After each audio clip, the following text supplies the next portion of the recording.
আসসালামু আলাইকুম, কেমন আছেন সবাই? আশা করি ভালো আছেন। আমি আলহামদুলিল্লাহ ভালো আছি। আমি আজকে হাঁস রান্না করতেছি, দেশি হাঁস।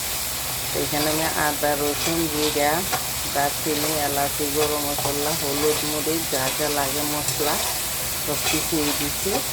এখন মশলাটা আমি ভালো করে কষাইতেছি। কষানোর পরে আমি মাংসগুলা দিয়ে দিব। মশলা একটু ভালো করে কষাইতে হয়, না হয়তো আদা রসুনের কাঁচা কাঁচা গন্ধ থাকলে কিন্তু ভালো লাগে না হয়তো। আমি দুইবার পানি দিতে কষাইছি, এখন আবার একটু পানি দিয়ে গ্যাসেরা কষাই।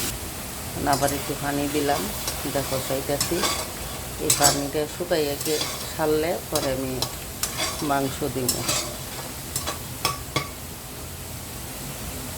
বেশি আছে মাংসই ভালো লাগে। বড় হাঁস খাইছি কয়েকদিন, রাজা হাঁস ভালো লাগছে না তেমন বেশি। আর বিদেশের তো জানেনই, টাটকা হাঁস আর পাওয়া যায় না। জবাইতে ডিপে রাখিয়া দেয়, ডিপের থেকে কেজি হিসাবে আনতে হয়, নাতে রান্না করা লাগে। আর আজকে যেটা রান্তাছি একদম তরতাজা দেশি হাঁস।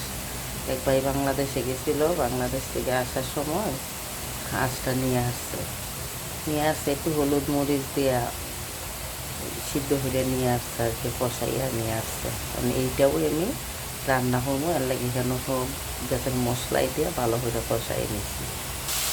এই যে দেখুন মশলা কষানো শেষ, এখন আমি মাংস দিয়ে দিই।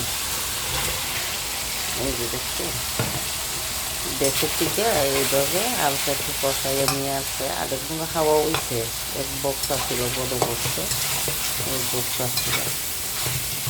আমি আরও কিছুক্ষণ সময় ভালো করে একটু কষাইনি, কারণ মাংসগুলো অনেক শক্ত রয়েছে। একটু একটু করে পানি দিব আর 2-3 বার কষাইনি। এই যে দেখুন অনেকক্ষণ সময় ধরে কষাইছি, এখন সিদ্ধ হয়ে গেছি গা, কষানো হয়ে গেছিল। কারণ আমি বেশি ঝোল দিতাম না, এরকম বোনা বুনি রাখবো। কারণ আমি একটু বাজা জিরার গুঁড়া দিব, কারণ হাঁসের মাংসের মধ্যে একটু মশলা বেশি থাকে। এই যে বাজা জিরার গুঁড়া দিলাম। হাঁসের মাংসের মধ্যে মশলা একটু বেশি না দিলে হাঁসের একটা গন্ধ, হাঁসের গন্ধ লাগলে খাওয়া যায় না। এখন আমি ঝুলটা দিই, এই যে ঝুলটা দিছি। এখন ডাকনাই দিয়ে ডাইকে তুইয়া দিই কিছুক্ষণ সময়, যেটুক সিদ্ধ হওয়ার বাকি আছে সিদ্ধ হইব, আর ঝোলটা আরও শুকাইয়া দিব। ভুনা ভুনা যখন হইব তখন আমি নামাইব। নামানোর আগে একটু গরম মশলার গুঁড়া দিই। এখন দিয়ে দিলাম একটু গরম মশলার গুঁড়া। গরম মশলার গুঁড়া আমাদের বাসায় করা ওইটা হয়, আটা বানাইয়া রাখি মশলার গুঁড়া। যে কোনো মাংসর তরকারির মধ্যে নামানোর আগে যাতে একটু গরম মশলার গুঁড়া ছিটাইয়া দিবেন, মাংসর অন্যরকম একটা টেস্ট আসবে, ঘেরানো সুন্দর করবো, স্বাদও দ্বিগুণ বাড়বে।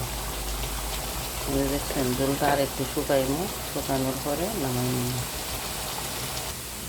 এই যে দেখুন আমার হাঁস বোনা হইয়া গেছে। আমার মতো কে কে হাঁস খাইতে পছন্দ করেন এইভাবে লাল লাল হইয়া, সবাই কমেন্টে জানাইবেন।